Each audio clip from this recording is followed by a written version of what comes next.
Hey everybody, welcome back to Girl Talk. Thank you so much for joining me. As always, before we get started, if you could give me a like, share, a thumbs up, comment, and all that other good stuff, I would appreciate it. So I just wanted to get on for a little bit this morning. And there is a trial out there that is supposed to start tomorrow, August 19th. And it's very, very similar. Um, when you hear it, you'll know it. It's for Leigha Mumby. And um, if you're familiar with the Mackenzie Shirilla case, this is eerily similar. And Dominic's sister, Christine, she's the big sister Unhinged, and Moms for Justice has covered this. But they're the only two that I've seen that have done it. And so I wanted to go over it real quick. And if it does proceed tomorrow, that way we can cover it as well. So this is just the timeline and the rundown of what is going on with our girl Leigha here.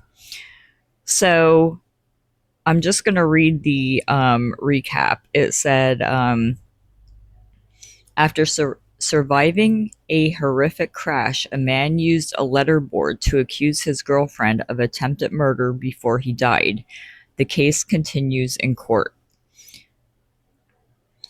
A young couple's car crash a few months ago was viewed as a tragic accident. However, it became a true crime investigation, and Leigha Mumby from Flagler Beach, Florida, was charged with vehicular homicide after a strange turn in the tale.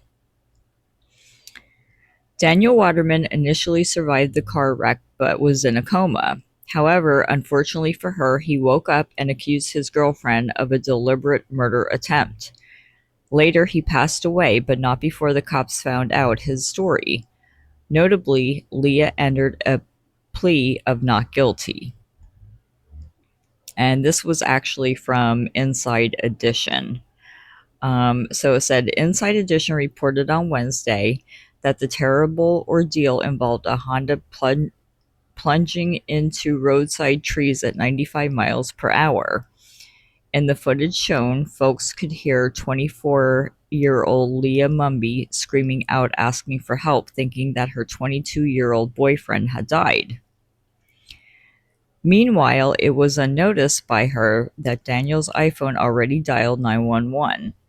As the passenger, Daniel, quote-unquote, took the brunt of the crash, and due to his neck and back being broken, doctors put him into a medically induced coma. Anchor Eva Pilgrim related the initial story, and then Les Trent, a correspondent, took up the tale. He explained that after Waterman came out of his coma, the case took a different turn. Not being able to talk, he resorted to a special letterboard to slowly tell the story that would change the investigation. The first thing Waterman did was accuse his girlfriend of trying to kill him. He explained how Mumby just told him she was pregnant and was also mad at the text from another woman. Afterwards, he actually wrote it down that Leigha deliberately left the highway and crashed into the trees. Citing him, Les said, I don't care what happens, you get what you deserve. Unfortunately, Daniel Waterman died of his injuries after an 8-month battle for his life. So the true crime case became homicide. Recalling the passing of her son, Daniel's mother said, it was one of the most heartbreaking things. It really is. Like, how could someone do this to my son?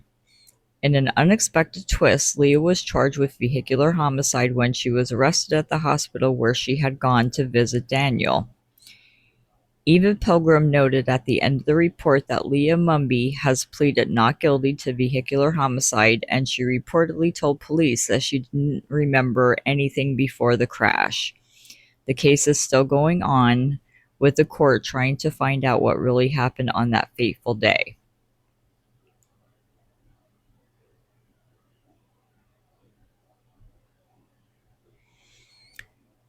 So here is a few more responses in the discussion. Her showing up to the hospital and acting like she cares for him is extremely narcissistic. I hope she never gets out. Him being able to come back to tell them that just before passing away was a miracle of justice. May she rot behind bars. She is fine and does not remember anything leading up to the crash.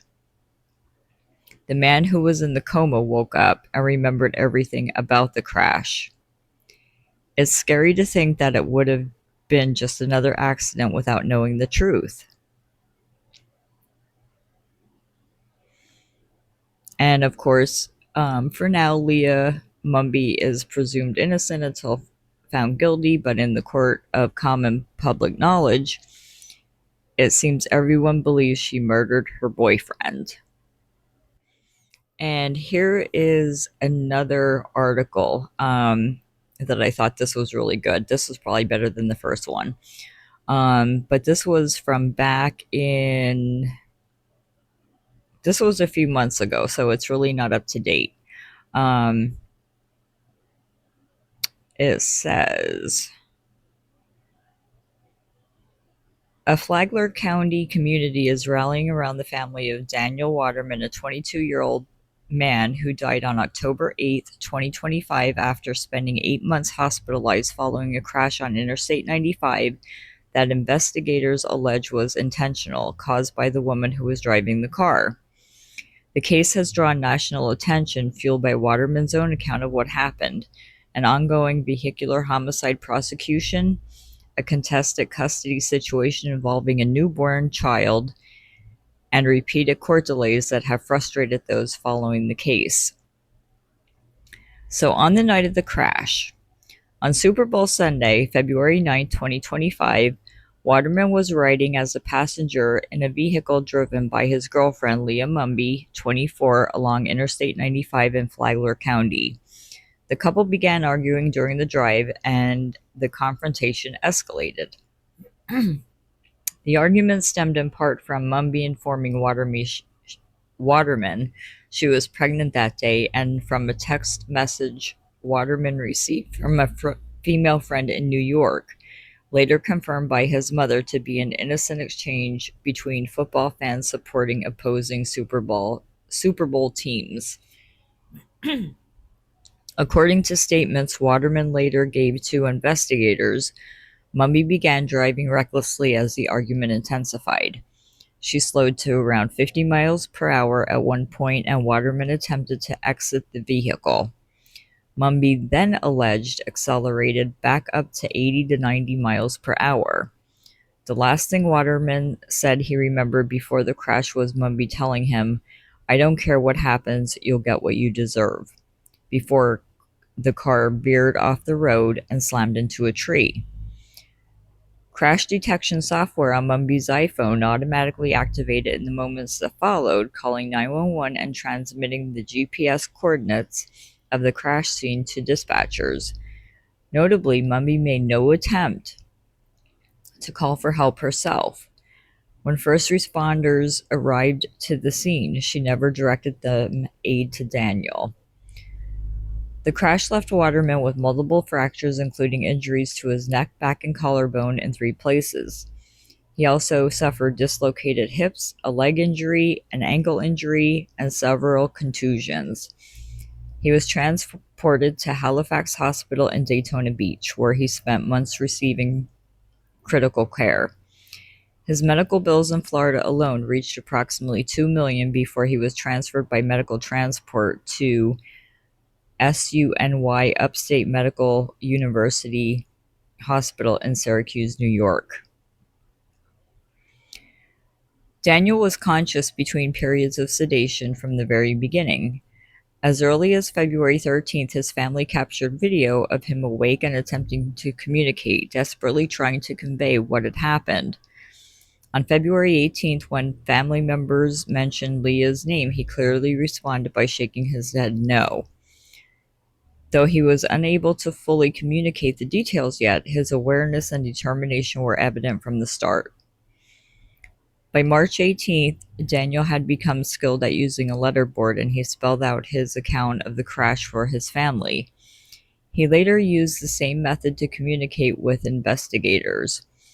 Then on May 15th, a speaking valve was placed on his trach, and Daniel was able to speak his testimony directly to investigators, giving a full verbal account of what he says Mumby did that night.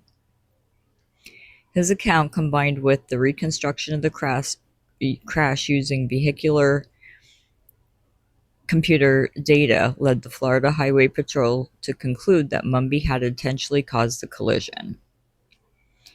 In July, Mumby was arrested and charged with aggravated battery with a deadly weapon and recklessly driving, causing serious bodily injury.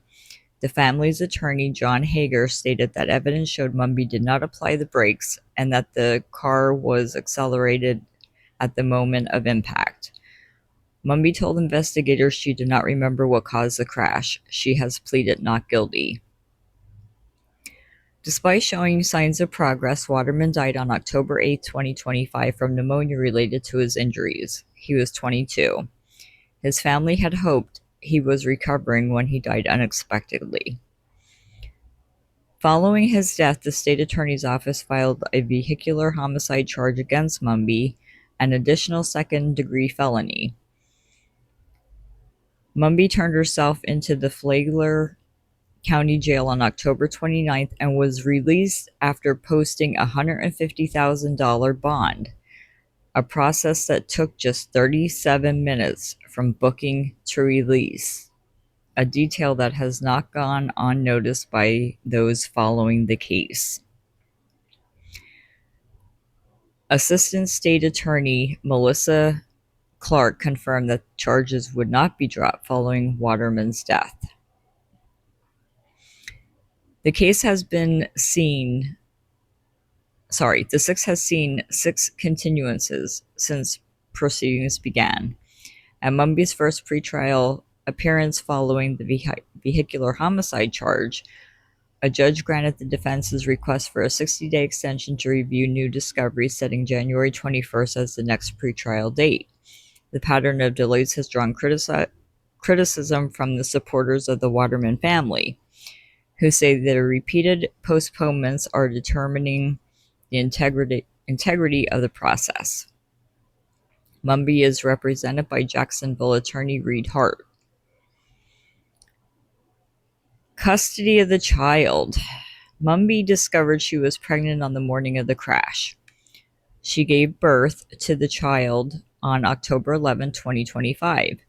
The Waterman family was informed of the birth by a third party and has had no direct contact with Mumby. Heather Waterman, Daniel's mother, filed suit in Flagler County Circuit Court seeking parental grandparent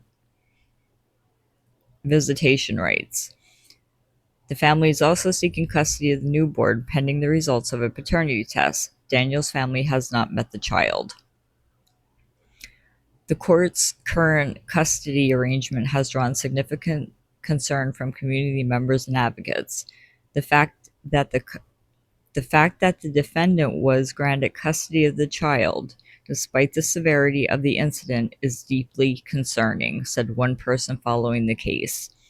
I think it's essential to have a safety net for the child, especially considering the defendant's history and the circumstances surrounding the incident. So who was Daniel Waterman?